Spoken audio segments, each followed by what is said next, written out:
Hi అండి, Telugu world 360కి స్వాగతం. ఈరోజు కొత్తగా వంట చేసే వాళ్ళు కూడా ఈజీగా చికెన్ ఫ్రై ఎలా చేసుకోవాలో ఈరోజు ఈ వీడియోలో ద్వారా తెలియజేస్తున్నాను. ముందుగా నేనైతే ఇక్కడ 1/2 kg చికెన్ తీసుకున్నాను. 1/2 kg చికెన్ని శుభ్రంగా కడిగి వెనిగర్తో కడగవచ్చు, లేదా నార్మల్ వాటర్తోనే ఒక 7-8 టైమ్స్ కడిగానండి. కడిగిన తర్వాత దాన్ని ఇలా ఒక బాండీలోకి వేసుకొని పెరుగు, అలాగే ఉప్పు, కారం, పసుపు, అలాగే చికెన్ మసాలా పౌడరు, అలాగే నెక్స్ట్ ఇది అండి గరం మసాలా, జీరా పౌడర్, ధనియా పౌడర్ అవన్నీ వేసి ఇలా మ్యారినేట్ చేసుకున్నాను. 1/2 అవర్ ఉంచాను. దానిలోకి అలాగే అల్లం వెల్లుల్లి పేస్టు, కొంచెం నెయ్యి, కొత్తిమీర, కరివేపాకు, కొంచెం మునగాకుంటే అది కూడా వేసుకున్నాను. అలాగే ఇప్పుడు ఇలా ఒక 1 టమాటా, 1 ఆనియన్ ఇది కూడా గ్రైండ్ చేసి ఈ పేస్ట్ని కూడా దీనిలోకి యాడ్ చేసి స్టవ్ మీద పెట్టేయడమేనండి. చికెన్లో ఆల్రెడీ వాటర్ ఉంటుంది కాబట్టి ఆ వాటర్తో ఉడికిపోతుంది. ఆ వాటర్ అంతా ఉడికాక కొంచెం తగినన్ని వాటర్ వేసుకొని మళ్ళీ కొంచెం సేపు ఉడికించుకొని ఆ నీరంతా ఉడికిపోయాక మనకి దగ్గరకు అవుతుంది, చికెన్ ఫ్రై లాగా తయారవుతుంది. అది ఎలాగో ఈరోజు ఈ వీడియోలో మీకు చూపిస్తున్నాను.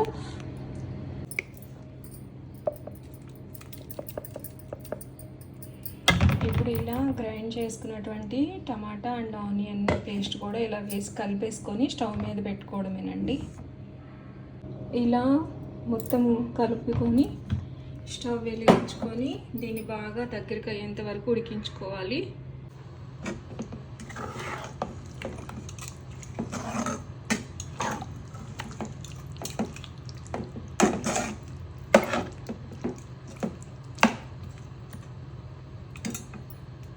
ఇంతేనండి, చాలా సింపుల్గా వంట కొత్తగా చేసే వాళ్ళైనా కూడా, అసలు చికెన్ వండడం రాని వాళ్ళు కూడా ఇలా ఈజీగా ఫ్రై చేసేసుకోవచ్చు. ఇప్పుడు మూత పెట్టేసి దీన్ని చక్కగా ఒక దగ్గరకు అయ్యేంత వరకు, ముక్క మెత్తబడేంత వరకు ఉడికిద్దాము.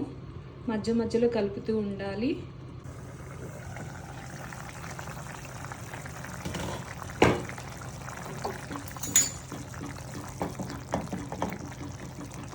అంతేనండి, మనం వాటర్ అసలు వేయలేదు. చికెన్లో నుంచే వాటర్ వస్తాయి కాబట్టి ఆ వాటర్తోనే చాలా వరకు ఉడికిపోతాయి. ఈ వాటర్ అంతా ఉడికిన తర్వాత మళ్ళీ ఇంకొంచెం వాటర్ యాడ్ చేసుకొని బాగా ఉడికేంత వరకు ఉంచుకోవాలి.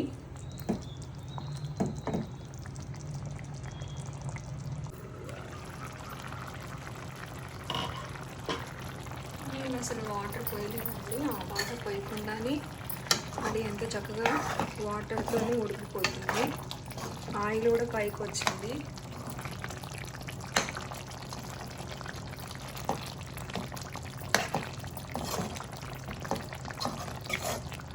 ఇప్పుడు మనం సాల్ట్ సరిపోకపోతే చూసుకొని కూడా యాడ్ చేసుకోవచ్చు. ఇంకా ఈ వాటర్తో పాటు మనం ఈ జార్లో టమాటా మిక్స్ వేసుకున్నాం కదా, ఆ వాటర్ని కూడా కొంచెం యాడ్ చేసుకోవచ్చు, సరిపోతాయి. కావాలంటే ఇంకా మెత్తగా ఉడకాలంటే ఇంకొన్ని వాటర్ యాడ్ చేసుకోవచ్చు.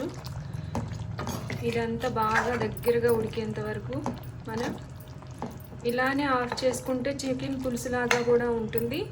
లేదు చికెన్ ఫ్రై కావాలంటే కనుక ఇంకా బాగా ఉడికి మొత్తం వాటర్ అంతా ఉడికేంత వరకు ఉంచుకుంటే చికెన్ ఫ్రై లాగా కూడా అవుతుంది. సాల్ట్ చూస్తే ఇంకా కొంచెం సరిపోలేదండి, కారంగా అనిపిస్తుంది. అందుకని చెప్పి కొంచెం సాల్ట్ తగ్గినందువల్ల సాల్ట్ యాడ్ చేసుకున్నాను. మళ్ళీ ఈ వాటర్ అంతా ఉడికించేంత వరకు, మొత్తం ఇంకిపోయేంత వరకు ఉడికించుకుందాం చికెన్ని. మళ్ళీ సిమ్లో పెట్టి మూత పెట్టేస్తున్నాం.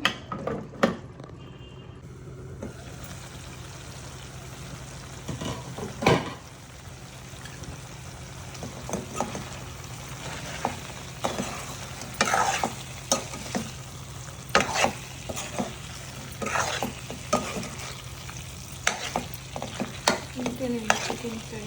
కొత్తిమీర వేసుకొని ఇప్పుడు స్టవ్ ఆఫ్ చేసుకోవడము. ఎంతో టేస్టీగా ఉంటుంది, చాలా ఈజీగా. ఎప్పుడు వంట చేయడం రాని వాళ్ళు కూడా, కొత్తగా చేసే వాళ్ళు కూడా ఈజీగా చికెన్ ఫ్రై చేసేయచ్చు. Please subscribe Telugu world 360 channel అండి.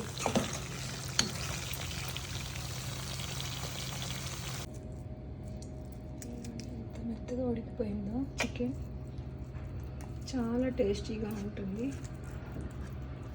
మీరు కూడా ఒకసారి ట్రై చేసి చూడండి. Please subscribe my channel.